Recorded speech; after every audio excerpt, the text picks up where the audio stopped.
Hey, my name is Beckers, and thanks for clicking on my video. Today, I'm going to do a time lapse of this pyrography piece that I'm going to turn into a magnet for my sister. So I'm using a 4.5 by 3.5 inch piece of birch wood. I think it's like ply, so I'm not burning very deep. Just so you know, you shouldn't burn super deep on plywood because it can be toxic. And you should use a fan to blow smoke away from your piece, not on your piece because it's going to make your wood burner cold, but pull smoke away from your piece with a little fan. It is helpful. I'm using a Colwood detailer, and I just used this one tip throughout the entire piece, and it actually worked pretty good for shading and for drawing lines. I have a little wire mesh tip cleaner to clean off the tip when carbon builds up, which happens especially when you're shading large areas like the paddleboard in this piece. And later I fill in the girl.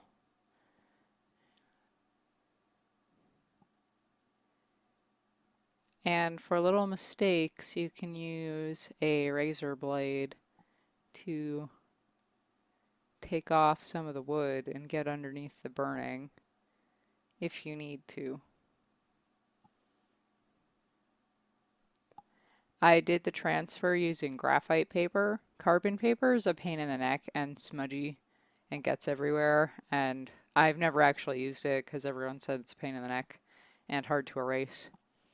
And the graphite paper works pretty well. You just tape it down, shiny side down, underneath whatever pattern you want to transfer. And you just draw, you go overneath, overneath. You go overneath. You go over your stencil like you're tracing it. Stencil, print, whatever. Whatever you want to call it. I gave her a little extra detail in her hair instead of a silhouette. Something about the figure of this drawing is so weird. Like, I really like how it looks, but like there's something weird about her torso. And I tried to fix it, but not change it too much. Transferring letters is hard with graphite paper.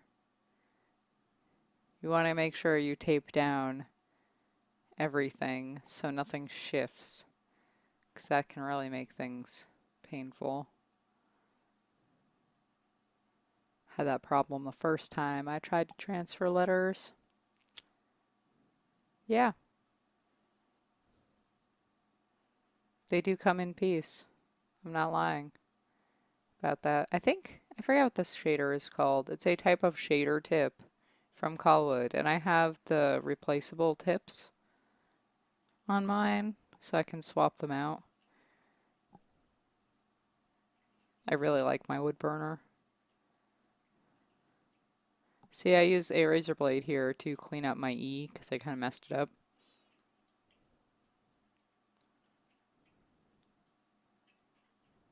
And I go back over it and fix it.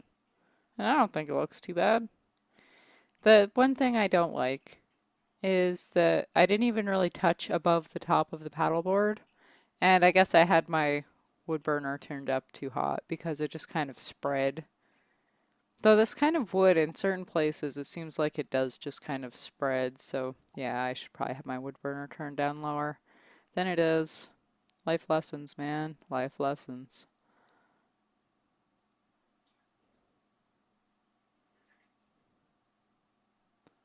Then I use Prisma colors to give the heart a little bit of pink. Just kind of layer a few different colors. And I used a white gum eraser to get rid of any stencil marks that were left. And then I went around the edges and just gave it a border. Disco fly, so soulful, disco fly. And I kind of turned the wood burner up hotter than I should have, but that's because I wanted an overburn kind of for my border. Thanks for watching. Please click subscribe. Let me know if you have any comments or questions. I will be happy to make a new video or answer your questions. Have a great day. Thanks for watching.